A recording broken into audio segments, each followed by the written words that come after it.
యాగశాల ఎంత పవిత్రమంటే నేను వాళ్ళు ఎవరైనా రాదు నేను లోపలికి మాత్రం నేను నాతో అంగీకరిస్తాను. ఎందుకు అంత పట్టులో ఎందుకు మీకు అయ్యగారంటే ఇక్కడ కూర్చున్నా అమ్మ ఆమె ఏం చేసి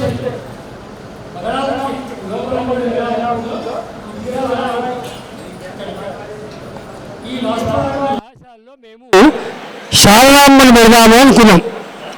ఎందుకంటే నేను శృంగేరిలో చదువుకున్నాను కాబట్టి శారదాంబ విగ్రహం పెట్టాలి అని డబ్బులు పెట్టి శారదాంబ విగ్రహం కొనుక్కొచ్చాం కూడా. కానీ ఆమె ఎంత మొండిదంటే బలరాముకి ఇక్కడ జరిగే మంత్రం ఇప్పుడు వింటారు. సర్వదుష్టానాం వాచం ముఖం పదం స్తంభయ జిహ్వాంకీలయ బుద్ధిం వినాశయ హ్రీం ఓం స్వాహ ఇది మంత్రం. ఇక్కడ నా మహామంత్రం ఉచ్చరిస్తూ నేను లేకుండా ఎలా అనుగ్రహం వస్తుందిరా నీకని చెప్పి రాత్రులు నాకు ఆమె ఎట్లా అవుతుందంటే ఆమె కోపం వస్తే ఒక భయానక దృశ్యం వస్తుంది నాకు స్వప్నంలో. ఆమెకు ఆనందం వస్తే ఆనందమైన రూపం వస్తుంది. ఇంతమంది చెప్పారు కదా పత్తి చీర కట్టుకొని ఇటుకలు పేరుస్తూ కనపడింది. మేము పక్కన నిలబడ్డాం ఇట్లా. అప్పుడు శంకుస్థాపన చేశా. ఆమె మళ్ళీ చెప్పి డబ్బులు అడగొద్దంటే అక్కడ గుడి కట్టుకొని ఇప్పుడు మీరు అభిషేకం చేసిన విగ్రహాన్ని పెట్టుకొని 14 నెలలు నేను నా భార్య తపస్సు చేశాం. ఈ కార్యక్రమానికి ఏమైందంటే ప్రతిష్ట నిర్ణయమైంది. శృంగేరి స్వామివారిని కూడా ఆహ్వానించాము. ఆయన విగ్రహం శృంగేరికి పట్టుకొని పోయి అది మంత్రం కూడా అయిపోయింది, అభివంతరం అయిపోయింది. కానీ అర్ధరాత్రులు ఇంతకన్నా పెద్ద హాలు, ఒక మూలకు నేను, ఒక మూలకు నా భార్య, అటుపక్క భయంకరమైన విషసర్పం అండి. అది నా పైకి పడుతుంది. అలా 15 రోజులు శృంగేరి స్వామివారు హైదరాబాద్కి వచ్చారు. ఆ రోజు ప్రతిష్ట అనుకున్నాం. ఆ విగ్రహం కూడా మా మహేష్ గారు ఇచ్చారు. ఆయన భక్తులు ఆ శారదాంబ విగ్రహం ఎంతకు కావట్లేదు. తీరా ఏమైంది మాకంటే మాకు అప్పుడు మా ఎవరికో మా దూర బంధువులు అదే వాళ్ళ ముహాలు మేము చూడము, వాళ్ళ ఇంట్లో ఎవరో పిల్లవాడు పుట్టి మాకు పుళ్ళు వచ్చింది. స్వామివారు వచ్చింది పోయింది, మాకు ఆశౌచం పోలేదు. అప్పుడు అమ్మ ఇది లాభం లేదు, రాత్రి స్వప్నంలో సర్పం కనపడుతుంది, నువ్వేమో ఇలా ఆటంకాలు చేస్తున్నావు అని చెప్పి రాత్రిపూట వచ్చి 11 గంటలకు కూర్చొని అమ్మవారి దగ్గర చిట్టీలు వేశాం. వేస్తే నా మంత్రం ఉన్న దగ్గర నేనుంటా అంటే ఆమెను యంత్రేశ్వరి రూపంగా యజ్ఞేశ్వరి రూపంలో పెట్టాం. అది అగ్ని లాంటిది కాబట్టి ఇక్కడికి సెట్ వేసుకొని వస్తే ఆమె అదే ఆవేశం మీద మళ్ళీ మనకి ఏమన్నా నష్టం చేస్తుందో మీకన్నా బాధ తప్ప నా పురుషార్థం ఏమీ లేదు. అంత మొండి పట్టుబట్టి తాను వచ్చి మళ్ళీ అప్పటికప్పుడు మహాబలిపురంలో శిల తెప్పించుకొని ఆ అమ్మవారిని చేసుకొని ప్రతిష్ట చేసుకున్నాం. అందుకని ఏంటంటే ఆమె బాబు బయట అదే అదే అరుస్తు అరే బయట వెళ్ళవా బయట కూర్చో, నేను ఇప్పుడు అదే ముచ్చట చెప్తున్నా, నాకు కోపం లేదు, ఆమె ముచ్చట చెప్తున్నా. అదే అందువల్ల ప్యాంటు షర్టు అలో చేయకపోవడం అనేది నా నిర్ణయం కాదు, అది తన నిర్ణయంతో వచ్చి కూర్చున్న నిప్పు. మనకు లలితాశ్రమాలు చదువుతారు మీరంతా కూడా. చిదగ్నికుండ సంభూత దైవ కార్య సముద్యత. ఆ చిదగ్ని స్వరూపము ఇక్కడ కనపడతలేదు, ఇక్కడ కనపడుతుంది మనకు. అందుకని దయచేసి ఇందులో షర్ట్లు లాంటివి వేసుకోవద్దు. ఇవాళ ఒకే ఒక్క భక్తుడు అడిగాడు దోతులు లేవంటే నేను దోతులు పెట్టా కానీ నేనేమి అది బిజినెస్ చేయలేను కాబట్టి ఉన్న దోతులు ఇచ్చా, ఎవరికెవరికో ఇచ్చా లేదు. అయితే షర్టు ఇచ్చి ఆ కూర్చోమని చెప్పారు. అంతవరకు మాత్రమే నాకు అధికారం ఉంది, నేను నిమిత్త మాత్రుని. కాబట్టి ఇవాళ చేసే మంత్రం యొక్క గొప్పతనం ఏంటంటే బగళా మంత్రహోమేన సర్వసిద్ధి నాన్యత. దేనితో కాని పనులు కేవలం ఈ మంత్రహోమం అవుతాయి అని చెప్పి శాస్త్రం చెప్పింది. ఇప్పుడు మీ కళ్ళ ముందే ఒక 10-20 మంది వచ్చారు, అయ్యగారు అయిపోయిందని. ఇంట్లో మానసిక శాంతి లేని వాళ్ళు ఇప్పుడు బయట కలిశారు, వాళ్ళు ప్రశాంతంగా ఉన్నారు. ఇలా చెప్తూ పోతే కథలు కానీ మీరు హాయి కూర్చున్నారు. ఇక్కడ వేరే ఆలోచన వద్దు. అమ్మా నువ్వు తప్ప వేరే ఎరుంగము, మేము ఏదో ఫలానా సమస్యలో వచ్చాము. సర్వదుష్ట మంది మన మంత్రం హవనం చేస్తారు, సంఖ్య కూడా ఇవాళ ఎక్కువే. మీ అదృష్టము జయంతి కాబట్టి చేసుకోండి. దీని తర్వాత అన్నదాన కార్యక్రమం ఉంటుంది. ఆ అన్నప్రసాదం తీసుకొని దయచేసి వెళ్ళాల్సిందిగా ప్రార్థన. మా మంత్రం అన్నీ అయిపోయినాయి, కూర్చో.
పాప జనిత దోష స్తంభన పూర్వకం శీఘ్రమేవ సర్వ అభీష్ట సిద్ధి ద్వారా సమస్త సన్మంగళ అవాప్తి అర్థం సర్వ అభ్యుదయ పూర్వక సకల సౌభాగ్య సిద్ధ్యర్థం శ్రీ అగలాముఖి మహామంత్ర అవనాఖ్యం కర్మ బ్రాహ్మణ ద్వారా కారయిష్యే.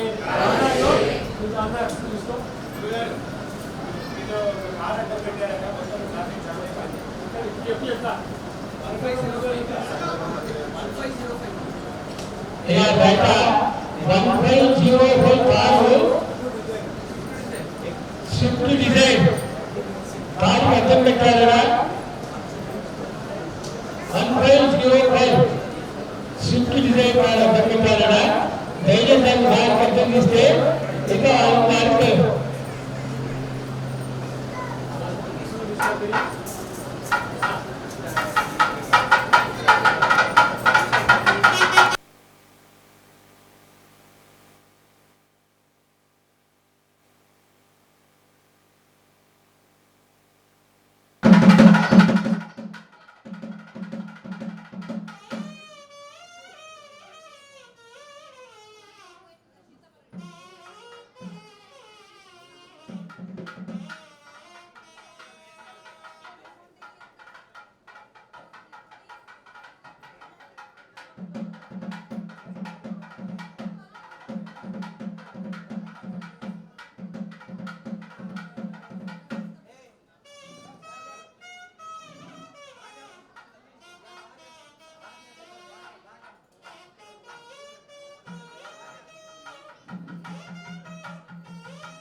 అన్ని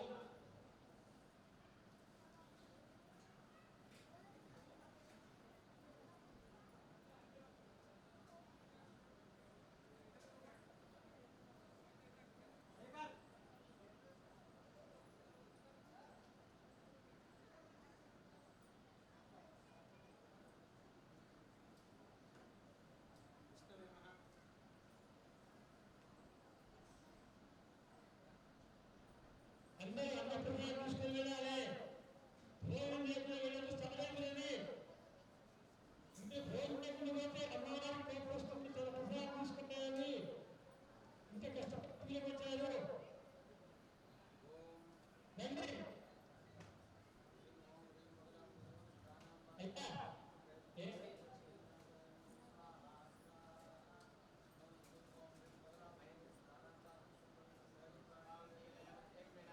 అయ్యా